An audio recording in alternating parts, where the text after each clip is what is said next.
Hello সবাইকে, মৌকো থাকো চ্যানেলে তোমাদের স্বাগত। আজকে দেখছি দুপুরে খুব সুন্দর রোদ আসছে জানলা দিয়ে। তো তারপরেই মনে হলো শীতের দুপুরে একটু কিছু কলকা ডিজাইন করা যাক। তার জন্য দেখো তুলি আর এই সাদা লাল রঙটা নিয়ে বসেছি। তো আজকে কিছু পাঞ্জাবি ফ্রক বা কোনো কিছুর উপর কলকা করব না। আজকে মনে হচ্ছে অন্য কিছুকে কলকা দিয়ে ভরাই। তার জন্য প্রথমে দেখো তুলিগুলো ডিসাইড করছিলাম কোন কোন তুলি আজকে লাগবে।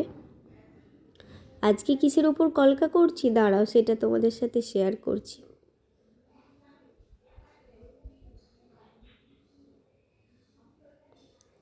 আজকে ভেবেছি আমি এই আয়নাটার ওপর একটু কলকা করব। দেখো এটা একটা কাঠের আয়না, আর এটা আমার ননদ আমাকে সুন্দরবন থেকে ঘুরতে গিয়েছিল তখন এনে দিয়েছে। আর তোমরা তো এমনিতে দেখেওছো কোনো কোনো মেকআপের ভিডিওতে আয়নাটা আমি ইউজও করেছি।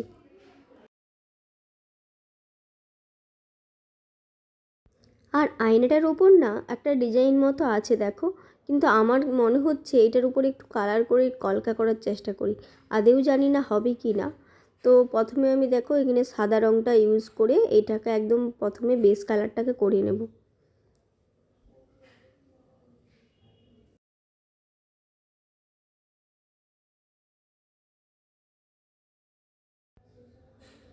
আর আমি যে করতে বসেছি সত্যি কথা বলছি, আমার মাথায় কোনো ডিজাইন তখনও পর্যন্ত ছিল না।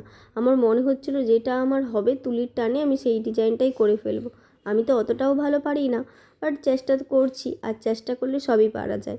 তো তারপর দেখো এখানে সাদা কালারটা করে নিয়েছি। আর এইসব কাজে তো জানো কিছুটা করে আর কিছুটা রেখে শুকিয়ে নিতে হয়। তো তারপর রোদে রেখে আমি এটাকে ভালো করে একটু শুকিয়ে নিলাম। আর তারপর দেখো এই যে তুলিটা নিয়ে ভাবছি। তো তারপরে এই যে মাথা থেকে একটা ডিজাইন বার করে করার চেষ্টা করছি।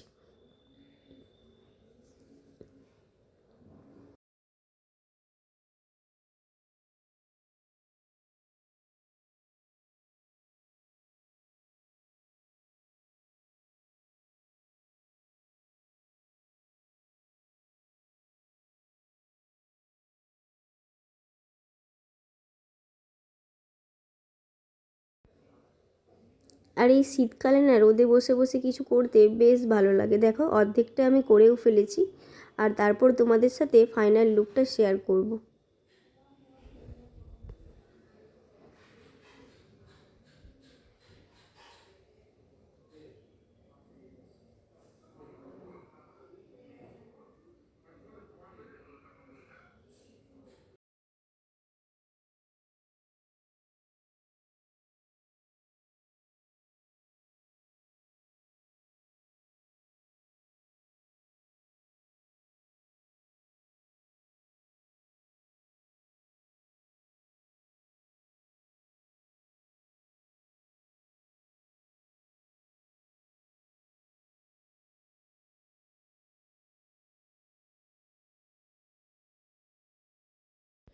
আমার মাথা থেকে যার ডিজাইন এসেছে আমি ওটাই করে নিয়েছি। আর ফাইনাল লুকটা দেখো এইরকম এসেছে। হ্যাঁ, লুকটা একটু চেঞ্জ হয়েছে আর দেখতে অন্যরকম লাগছে, ভালোও লাগছে দেখতে। তো তোমাদের কেমন লাগছে সেটা অবশ্যই কমেন্টে বলো। আমার ভালো লাগছে বেশ দেখতে। দেখো আয়নাটা বেশ অন্যরকম লাগছে না একটা কলকা করার পরে? চলো তোমরা কিন্তু কমেন্টে অবশ্যই জানিও আমার এই আয়নার ডিজাইন কলকাটা কেমন লাগছে। চলো দেখা হচ্ছে অন্য একটা এরকমই ভিডিও নিয়ে। টাটা।